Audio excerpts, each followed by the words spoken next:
Okay, so let's talk salads. You've probably had a Caesar salad maybe dozens of times. It feels like, this timeless classic. Definitely. Something Italian, maybe ancient Roman. Exactly. But what if I told you that almost everything you think you know about it, the origin, the ingredients, it's actually this fascinating mix of myth and, well, delicious accident. Yeah, that's pretty much what we're digging into today. This deep dive, we're peeling back the layers on the Caesar salad. It's a journey, isn't it? It really is. From this totally unexpected birthplace, all the way through these debates about what actually goes in it that are still happening, like a century later. Wow, a century? Yeah, and how it became this global thing. It's not just about a recipe, you see. It's a genuine culinary mystery we're trying to unpack. I love that. So our mission today really is to find the real story, or as close as we can get, behind this super famous dish. The surprising story? The contested story. Right. How did something born out of, pure necessity become this worldwide hit? And why are people still arguing about anchovies? We want you to look at your next Caesar in a totally new way. Okay, so let's start right there with the name. Caesar. Your mind goes straight to Rome. Maybe Julius Caesar himself. Totally. Or at least a grand Italian villa somewhere. But here's the first big surprise. The Caesar salad. It wasn't invented in Rome. Not even Italy. Get out. Where then? Tijuana, Mexico. Tijuana. No way. Yes way. It's definitely not what you'd expect for this kind of legendary dish. It was created by an Italian immigrant, a restaurateur named Cesar Cardini. Cesar Cardini. Okay, that makes more sense. Right, so he had places in San Diego and Tijuana. But the Tijuana spot, Caesar's Restaurant and Bar, that was specifically open to cater to Americans, popping over the border during Prohibition. Prohibition, right. Looking for a drink and maybe a good meal. Exactly. And the legend really pinpoints the exact moment. July 4th, 1924. Independence Day. Yeah, crazy busy holiday weekend. The restaurant's packed, the kitchen's running low on supplies, and Cardini apparently just improvised this salad. Threw together what he had. Wow. Just like that. An accident? Pretty much an accidental masterpiece. It caught on super fast, especially with the Hollywood types and the sort of high society folks who were visiting Tijuana back then. Okay, but here's where it gets even juicier, right? Because the origin story itself, it's not straightforward. Not at all. It gets really interesting here. Cesar Cardini's own daughter, Rosa Cardini, she was fiercely protective of her dad's creation. Vehemently so, I read. Oh, yeah. She insisted, absolutely insisted, his original recipe never, ever had anchovies added directly to it. She called adding them an adulteration.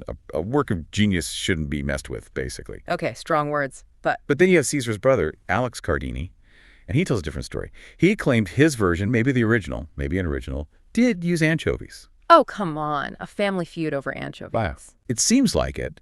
Right from the start, within the family, there's this disagreement.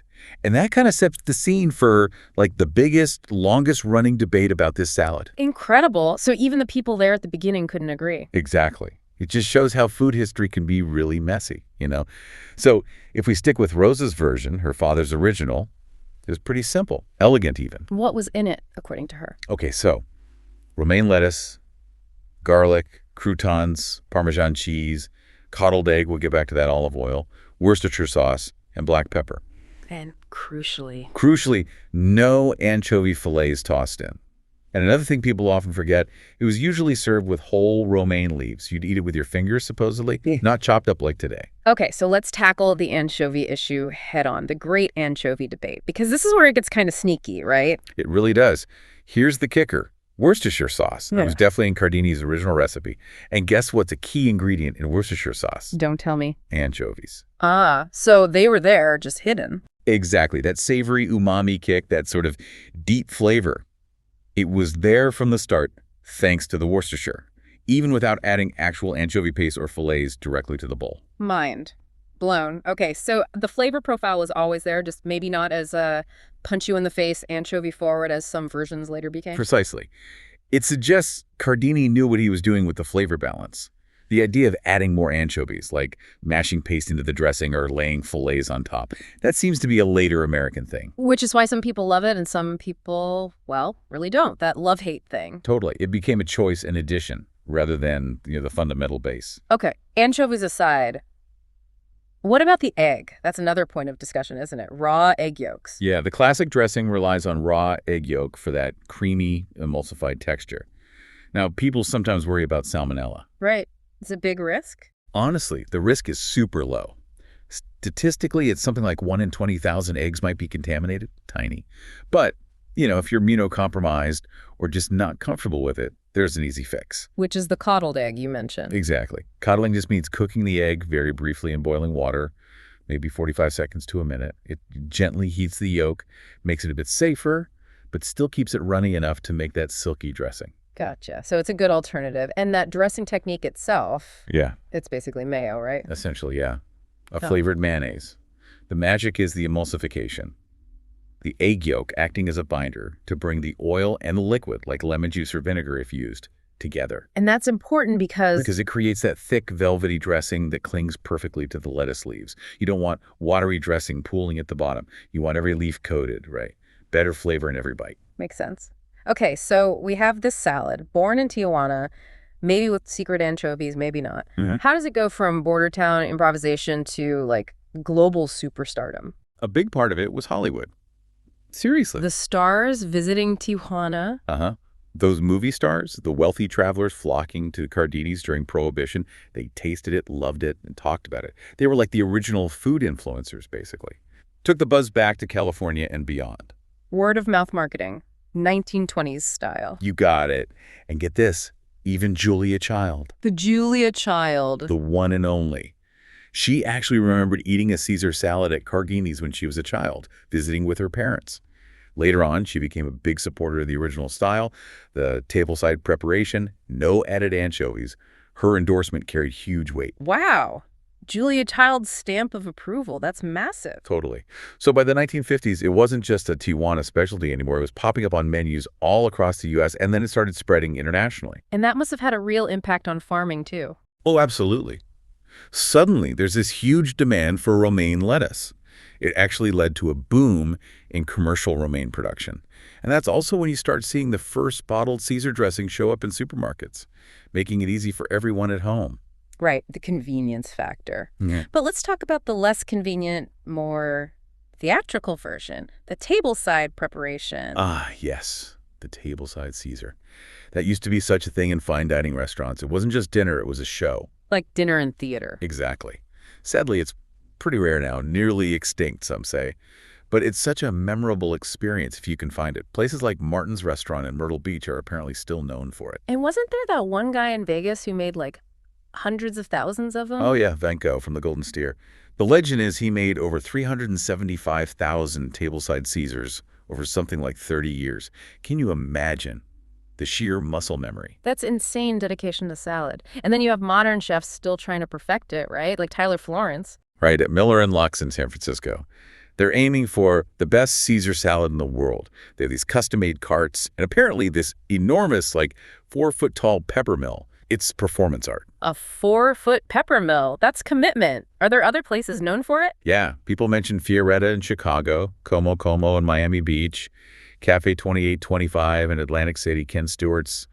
These places keep the tradition alive. It's interactive, it's personal, it elevates the whole meal. So the salad itself has this amazing history, but its legacy, it goes way beyond just the classic bowl of romaine now, doesn't it? Oh, absolutely. It's become more than a salad. It's a flavor-forward culinary icon.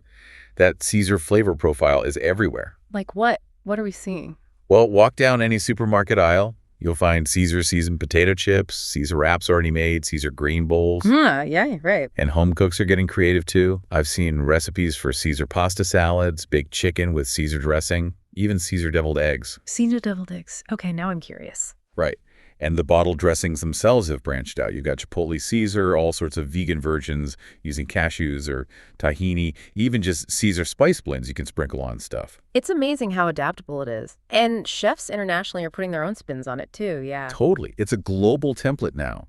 Think about a Japanese Caesar, maybe with a miso or sesame dressing instead of the traditional. Ooh, that sounds good. Or an Indian-inspired one, maybe with paneer cubes, using a yogurt-based dressing. Interesting. And the vegan ones you mentioned. Yeah, using cashews or tahini to get that creaminess without any dairy or egg. Really clever. And then there's spicy Caesar, just adding jalapenos or hot sauce to the dressing for a kick.